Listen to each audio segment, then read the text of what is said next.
दोस्तों एक बार एक राज्य में वहाँ पर महामारी फैल गई दोस्त। वहाँ पर बहुत बड़ी महामारी फैल गई, चारों तरफ लोग मरने लगे। ऐसी महामारी फैली दोस्त। राजा जो है इसे रोकने के लिए बहुत सारे उपाय करवाए, मगर कुछ असर नहीं हुआ और लोग मरते गए। दुखी जो राजा ईश्वर की प्रार्थना करने लगा, जो दुखी हुआ राजा ईश्वर से प्रार्थना करने लगा, तब अचानक आकाशवाणी हुई। वहां पर आकाशवाणी ने कहा, हे राजन, तुम्हारी राजधानी के बीचों बीच पुराना सूखा कुआं है। अगर अमावस्या की रात को राज्य के प्रत्येक घर से एक एक बाल्टी दूध उस कुएं में डाल दी जाए, एक बाल्टी दूध उस कुएं में डाल दी जाए, अगली सुबह ये महामारी समाप्त हो जाएगी। आकाशवाणी हुई और लोगों का मरना बंद हो जाएगा। राजा ने तुरंत पूरे राज्य में घोषणा करवा दी कि महामारी से बचने के लिए अमावस की रात को हर घर से कुएं में एक बाल्टी दूध डालना अनिवार्य है। एक बाल्टी दूध डालना अनिवार्य है। अमावस की रात जब लोगों को कुएं में दूध डालना था, उसी रात राज्य में रहने वाली एक चालाक और कंजूस बुढ़िया ने सोचा, सारे लोग तो कुएं में दूध डालेंगे ही, अगर मैं अकेली एक बाल्टी में पानी डाल दूं तो किसी को पता लगेगा? एक बाल्टी पानी से किसको मालूम होगा कि पानी डाला मैंने? इसी विचार करके उस बुढ़िया ने रात में चुपचाप एक बाल्टी पानी कुएं में डाल दिया। एक बाल्टी पानी कुएं में डाल दिया। अगले दिन सुबह हुई, वैसे ही लोग मर रहे थे, कुछ भी नहीं बदला, क्योंकि महामारी समाप्त नहीं हुई थी। राजा ने जब कुएं के पास जाकर इसका कारण जानना चाहा, उसने देखा सारा कुआं पानी से भरा हुआ है।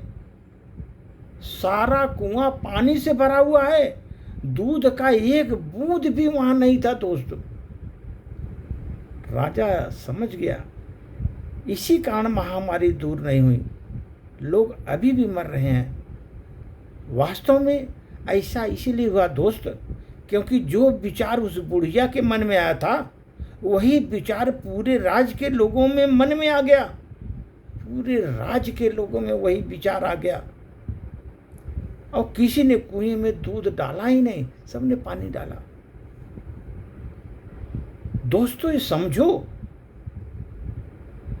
ये कहानी नहीं है, हमारे जीवन में भी ऐसा होता है।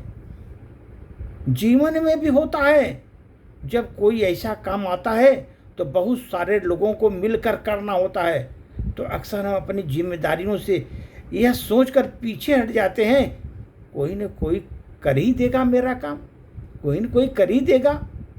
और हमारी इसी सोच के कारण स्थिति वैसी की वैसी बनी रहती है दोस्त।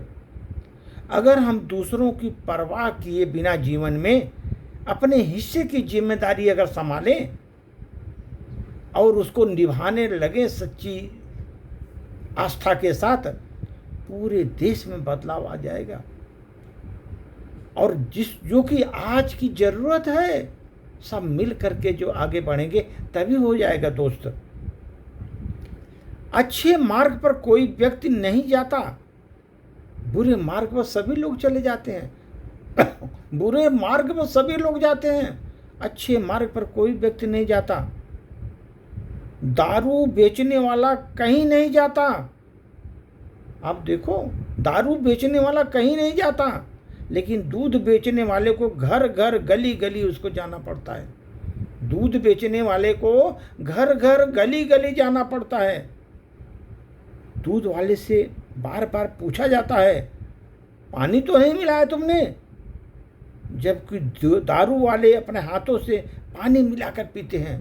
दारू वाले जो हैं अपने हाथों से पानी मिलाकर पीते हैं, जबकि दूध वाले से पूछते हैं, पानी नहीं मिला है? आजकल दोस्त यही है जीवन में। कोई व्यक्ति जो है अच्छे मार्ग अपनाना नहीं चाहता, बुरे मार्ग पर सभी लोग जा रहे हैं दोस्त, बुरे मार्ग पर सभी जा रहे हैं। इसीलिए दुनिया ऐसी की रीत है दोस्त, ये दुनिया की ऐसी रीत है, दूध वाले को घर घर जाकर दूध देना पड़ेगा, फिर भी डाउटफुल रहेगा लोगों को। लेकिन दारू में खुद पानी मिलाएंगे दोस्त, लेकिन पिएंगे कोई पूछने वाला नहीं होता कि पानी मिला कि नहीं मिला। यही दुनिया की रीत है दोस्त, यही दुनिया की रीत है। धन्यवाद।